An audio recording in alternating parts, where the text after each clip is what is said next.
Ассалаумағалейкум достар, менің YouTube арнама қош келдіңіздер. Менің атым Нұрбақыт және бұл видео обзорда мен сіздерге срочный мнениемен бөліскім келеді. Неге срочный екенін осы видео обзорда түсінетін боласыздар. Потому что бұл өте маңызды. Өткізіп алмауларыңыз керек сіздер. Сол үшін сразу же орнынан тұра салысымен сіздерге видео обзор сүрудемін.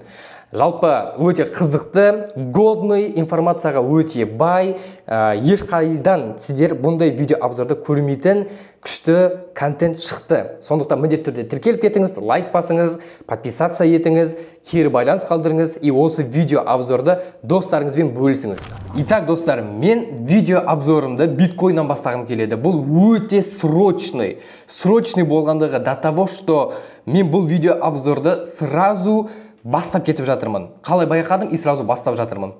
Хотя кеше түсірім керек негізі. И сразу айтатын келеді, құрметті менің коллегаларым, немесе менің конкуренцияны айтын коллегаларыма тоже, конкуренттерім, в точности менің мнениемді қайталып жүрмеңіздер, окей? Мұнда біз не көрудеміз, достар? 2023 жылы 18 май күні мен осындай пост алған едім. Биткоинді қашан и қай кезде сатып алған дұрыс? И осы кезде мен хэш ребонс деген индикаторды кеңес берген едім. Қалай оны пайдаланамыз, қалай ашамыз, что к чему деген абсолютно барлығын түсіндіріп өттім. Енді дәл осы хэш ребонсты қазір ашып қарасақ, бізде бай сигнал пайда болды. Яғни, білесіздер, мен биткоин $100,000 бармайды деп қателескен едім, и сосын мен видео обзор салдым, я? Мен қай жерде қателескенімді, мына жерде бізде хэш ребонс бай деген сигнал шығарғаннан кейін уже түсіну керек еді деп. Бұл не деген сөз? Жалпы хэш ребонс дегеніміз не?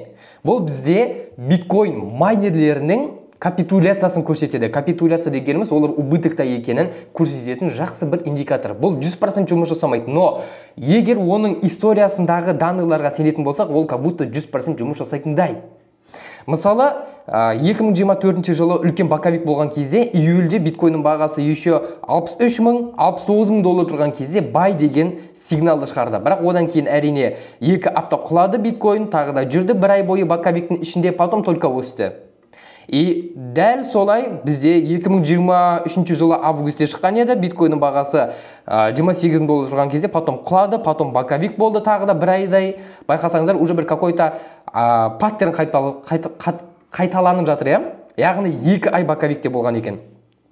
Ал мысалы мына жерде қарайтын болсаңыздар, тоже бай сигнал пайда болды, мына жерде более ұзағырақ жүрді. Но самое главное, бұл нәрсе, бұл бай деген сигналдан кейін биткоин өсіп отырды. Биткоин өсіп отырды как минимум. Мысалы мына жерде 70%-ке, мына жерде шықты, и потом соңғы рет шыққанға дейін ол 100%-ке өсті дегендей. До этого 2021 жылы тоже шыққан еді. Ол кезде биткоинның бағасы 39 мың доллар тұрды и 68 мың долларға дейін өсті. Тоже 70%-ке өскен еді. Мына жерде тоже бізде бай сигнал берді. Қарап өтейік. Бұл жерде ешқандай коррекция болмады и дальше өсті. Потому что бұл жерде бізде определенный нәрселер бар. Мысалы, рынок уже структурасы шартовый емес, лонговый еді дегенде, яғни настроение басқаша еді. Мына жерде тоже самый бізде структура баковик кезінде шықты, и мында баковик болды дегендей. Мына жерде бізде өсіп жатты, и дальше без коррекция болды. Яғни менің айтқым келген нәрсені сіздер түсініңіздер деп ойлаймын. Бұл өте маңызды. Өте маңызды. Білесіздер, мен до этого времени өзімнің 9 күн бұрын шыққан видео обзорымды айтып өткен едім. Скором времени бізде биткоинның бағасы 90 мың, 89 мың долларға өсуін күтетін боламын деп. И мен қателеспедім, я? Өте очевидный болды бұл нәрсе негізінде. Негізі өте көптеген нәрселер дәл қазір очевидный. Мысалы, бізде мынау бай деген сигнал шықты. Бізде қазір структура негізі шартовый, но возможно, бізде әлі тағы 1-2 ай осылай тұру мүмкін, либо же с большой вероятностью, мне кажется, осылайдан коррекция болып, я? Осылайдан коррекция болып, потом барып осылай баковикте тұрып, потом барып осылайдан өсуі мүмкін екен. Осы сценарийге почему-то мен больше всего сенудемін. Яғни менің мнением особо өзгермеді, но мынау хэш ребонстың шығарған сигналы на покупку. Яғни бұл бізде капитуляция, я? Қазір майнерлердің барлығы убытықта деген сөз екен. Возможно, бізде коррекция да болмауы мүмкін. Где-то осылайдан барып қайтуымыз мүмкін 100 мың долларға дейін, я? А потом только біз баковикте жүріп и құлауымыз да мүмкін екен. Но егер лонговый структурамен ойланып қарайтын болсақ, онда биткоин как будто осы с текущих еще 30%-ке өссе, ол бізде $115,000 дейін өсу мүмкіндігі бар деген сөз екен. Но біздің структурамыз қазір мына жақта боковик болып, потом құлағанын учитывать ететін болсақ, то скорее всего мен 73 мың, возможно $76,000 қайттан бір құлап, и возможно даже $69,000 бір құлап, потом осы жақта боковик болып, жаңа айтып өткенде қанша 2 ай деді ма, міне как раз осылай боковик болады, а потом осы кездерде уже осылай бізде рост болуы мүмкін екен, как раз осы неше процентке, 30%-ке дегендей, көреміз енді. Ол нәрсені көреміз, не факт, не гарантировано, ничего. Но мына моментті қарап өтетін болсақ, то же самый. Мында бізде боковик болды, потом структурасы шартовый болып өзгерген еді мына жақтарда. Енді қарап өтейік, мына жерде бізде сначала құлады, потом бізде мында боковик болды. Сол бай деген сигналдан кейінгі боковикті учитывать ететін болсақ, который сол жерден болған, ол 100 күн уақытты алған екен. Потом барып только осы боковиктен кейін рост жасады 70%-ке дейін. Но в среднем рост жасаған проценттерін қарайтын болсаңыздар, байқасаңыздар, ол 70%-ке өсіп отырған екен. Возможно, осы жолы тоже қайталануы мүмкін, но это не гарантировано. Қайталап өтейін, Поэтому лонг ашып асықпаймыз, биткоинді білмеймін, сатып алсаңыз, маған бәрібір әркім өзі шешім қабылдау керек. То же самое мына жердегі бай сигнал шыққанға дейін биткоин тоже 90%-ке өскен, бірақ мына жерде чуть-чуть уже басқашалау болды. Мында бізде бай сигнал шықты, келесі бай сигналға дейін ол дым өзгерген жоқ бағасы, если что байқасаңыздар, Поэтому бұл нәрсе гарантия емес, бұл просто капитуляция и все, больше ничего. Особо басқа дым өзгермеді менің мнением. Ал енді до этого айтып өткен мнениеме оралатын болсақ, мен мынаны тоже былай скрывать ете салайын, болашақта керек болып қалады аргумент ретінде, Бұндай дәл осы мнениені сіздер ештерден естіп едіңіздер. Вот 100% гарантиясын берем. Вот енді естудесіздер, хэштег бонус бойынша, и еще на медвежья дивергенция бойынша. И мына жақтағы двойная вершина сызылған, Білесіздер, мен еще декабрьдің соңына қарай, если не ошибаюсь, 29-30-на қарай мен видео обзор шығардым, и сол кезде мында бізде медвежья дивергенция қалыптасқанын ескертіп өткен едім. Потом барып, ровно бір айдан кейін мен мнениемді обновить еттім, двойная вершина сызылды, и все барлығы жақсы орындалуда. Осы жолы мен не күтудемін? Дәл қазіргі моментте қарап өтетін болсақ, бізде RSI индикаторы 50 деген значениені көрсетуде өте жақсы. Возможно, бізде 60 деген значениеге барып қайтуы мүмкін. Коррекция жасап 60 деген значение, возможно, бізде $95,000 болуы мүмкін, или даже $98,000. Но хотя $95-98,000 баратын болса, онда с легкостью восстановления $100,000 баратын болады. Менің ойымша $100,000 сразу бере салмау керек деп ойлаймын. И даже $100,000 негізі беріп не стоит деп ойлаймын. Больше всего жаңа көрсетіп өткендей сценарийге склоняться етемін. RSI тоже всегда прям 100% движениені анықтауға көмектесе бермейді, Поэтому мен күтетін боламын. В скором времени, возможно, $90,000 өсуін до этого айтып өткенімде, алдыңғы видео обзорларында ескертіп өткендей. И еще публичный каналымда да ескертіп өткен едім мен, кстати, көбісі біле бермеуі мүмкін, но қазір мен сіздерге поделиться ете салайын тоже. Почему бы нет? Менің соңғы публичный мнением, который сіздерге бөліскен, 10 март күні бөліскен едім мен. И, кстати, абсолютно барлығы в точности орындалған еді. Қазір мен мында скриншот жасап бөлісем. Так. И потом сіздерге мен соңғы болған жаңалықтарды талқылап өткім келеді. Давайте қарап өтейік. Но менің соңғы публичный мнением. Ну, енді мен оқушыларға давно беріп тастам бұндай мнениемді, мені қарасаңыздар.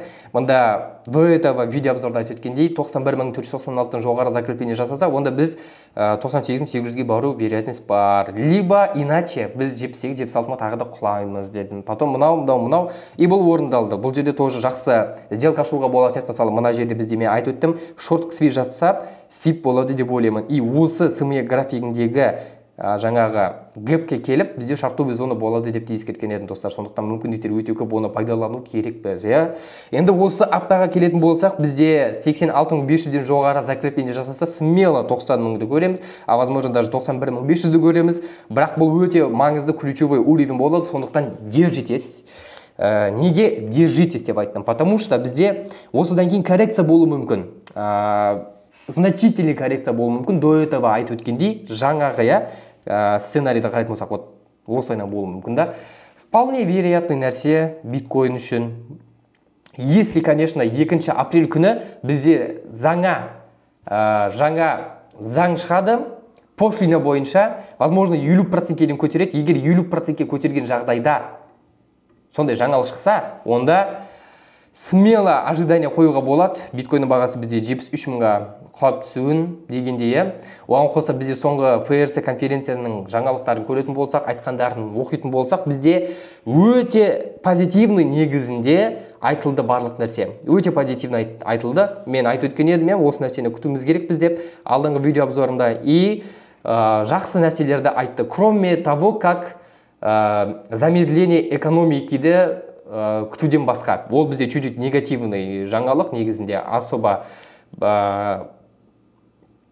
қатты рынок өсуіне возможность бермейтін. Потому что бізде замедление экономики болса, возможно, көбісі ақшасын долларда ұстайды, либо же облигацияда ұстайтын болады деген сөз ол. Поэтому бізге маңызды осы 2 апрель күні шығатын заң пошлина бойынша ол 25% болып қалуы, 50%-ке көтеріп қажет емес негізінде. Желательно не стоит, ол өте опасно. Но позитивный жаңалыққа келетін болсақ, Америка 1 миллион биткоинді сатып алмақшы, яғни 800 мың биткоинді сатып алып, 1 миллион биткоинға жеткізбекші, өздерінің айту бойынша. Қалай?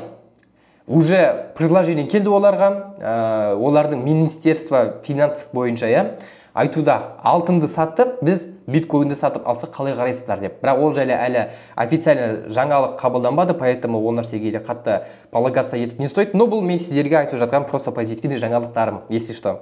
А так маған бәрібір позитивный жаңалық қандай екен, негативный болсын, И еще достар, осындай өте маңызды видео обзорларды, дәл менікіндей анализдерді, сетаптарды біздің приватный каналдағы және сапалы білімді алғыңыз келсе, онда біздің комьюнитиге қосылуға кеңес беремін. Қалай қосылуға болады? Осы видеоның астында ссылка болады біздің сайтымызға. Сол жерге өтіп, толық танысып шыға аласыздар және консультация ала аласыз. Бізде өте сапалы білім беріледі, созвондар өтіледі, ол жақта біз анализ жасаймыз, приватный каналға біз сетаптар береміз дегендей, және өте күшті видео обзорлар, осындай анализдер беріледі екен. Бізде трейдингті, криптовалютаны, акцияны, инвестицияны и мемкоиндарды үйретеді. Одан бөлек бізде негативный жаңалық бар эфириумға. Объем предложения эфириум на бирже достиг 9-летнего минимума. Что вы понимали, биткоин, эфириум бізде қашан шықты? Эфириум бізде қазір 2025, 2014-те шықты. Почти что шыққан кезіндегі минимумға жетуде дейді. Понимаете? Еще мына жақта бізде тағы бір негативный жаңалық, чуть-чуть суточный объем сжигания эфириум достиг исторического минимума. Яғни объемдар чересчур аз деген сөз. Понимаете? Нереально аз. Мынау ужас, өте жаман жаңалық бұл, достар. Но білесіздер, любой жаман жаңалық ол позитивный жаңалық на самом деле. Негізі айтып өтетін болсам, оған қоса индекс страха и жадности бойынша бізде 34-ті көрсетуде. Страшно әлі де биткоин бізде 88 мың долларға дейін өссе де, хотя, Неге? Потому что страх уже бағаға заложено, яғни заложено в цену деп айтып жатады, заложено в цену. Бізге тек қана альт-сезонды жасау ғана қалды, и, конечно же, биткоинның бағасын тоже чуть-чуть отталкивать ету қалды. Но каким образом біз осыны анықтаудамыз дәл қазір? Мен уже өзімнің мнениемді айтып өттім, қандай менде ожидание бар екенін. Бізде 2 сценарий бар. Но бірінші сценарийге мен 20% вероятностьті қоям, который осылайынан өсуін, либо же осылай боковик болып, потом барып өсуін дегендей. 80% сценарий қоям, бізде осылайдан коррекция болып, потом осылай боковик болып, потом барып осылайдан чуть-чуть өсіп, отскок жасап қайтуын дегендей. Оны көре жатамыз, Менде осындай сценарий миымда ұстап тұрмын. Особо басқа сценарий келмеді идея бойынша. А вообще в целом месячный таймфреймді қарайтын болсақ, бізде не күтуге болады, не көріп тұрмыз. Месячный таймфрейм бойынша бізде өте жақсы мында откупты көріп тұрмыз, который ключевой уровеньге дейін барып қайтқан 94 мың доллар, Енді бізде егер осы айда 84.300 доллардан жоғары закрепление жасаса, онда действительно келесі айда біз 90 $40,000-$93,000 дейін көріп қайтуымыз әбден мүмкін екен. Егер осы айда $84,000 жоғары закрепление жасақ. Ал егер төмен закрепление жасасақ 84,300-ден, онда жаңағы айтып өткен 80%-тік сценарий орындалу мүмкіндігі өте жоғары болады екен. Пока что бізде откуп особо болып жатқан жоқ, бізде наоборот продавецтердің давлениесі өте жақсы болуда. Ал егер бір күндік таймфреймге өтетін болсақ, бізде байқаудамыз, бізде мында айтып өткендей до этого времени қайттан айтып өтейін сіздерге, мен ескерттім деп. Неге мен айтудан жалықпаймын ескерттім деп, маған комментарияға жазып жатады, сен ескерттім дей бересің, неге өйтіп, мен дей бересің деп. Достар, мен сіздерге мүмкіндікті көрсетудемін, мен сіздерге ойымен бөлісудемін. Дәл осындай қазақша видео обзорды көрсетіңізші. Көрмейсіздер, таппайсыздар, потому что аз ондай годный контенттер. Сол үшін поддержка беріңіздер, наоборот. Түсінесіздер ма? Мен сіздерге сол үшін ескерттім деп каждый раз айтамын. Мүмкіндіктерді пайдаланыңыздар, мүмкіндіктер өте көп.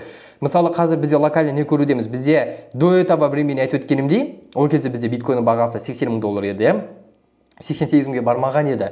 Мен айтып өткенім, бізде локально разворот болу керек деп, биткойн бізде білмеймін енді, разворот жасап $89,000 дейін бару керек деп айттым. И қазір көрудеміз оның біздің последствиясын, мынау бычий дивергенцияның арқасында болып жатқан.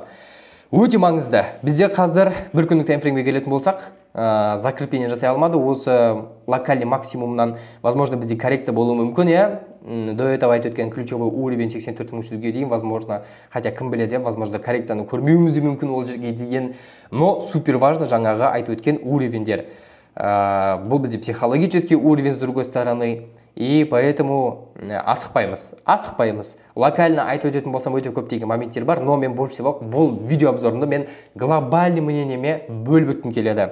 Бізде RSI индикатор бойынша ключевой уровень поддержкиден қазір реакция алып жатқанын байқаудамыз, и жаңа айтып өткендей реакциясы, возможно, 60 деген ключевой уровеньге бару мүмкін. Либо же хотя бы бір 55 деген значениеге дейін RSI бойынша откуп болу мүмкін. Как раз $90,000 дейін өссе, либо $91,000 дейін бізде RSI как раз көтерілетін болады. Чем больше импульсивный, тем лучше болады на самом деле. На самом деле, достар, рынок бойынша айта берсем өте көптеген жаңалықтар бар, өте көптеген событиялар орын алуда. Самое главное, бұл мүмкіндіктерді дұрыс пайдалану керекпіз.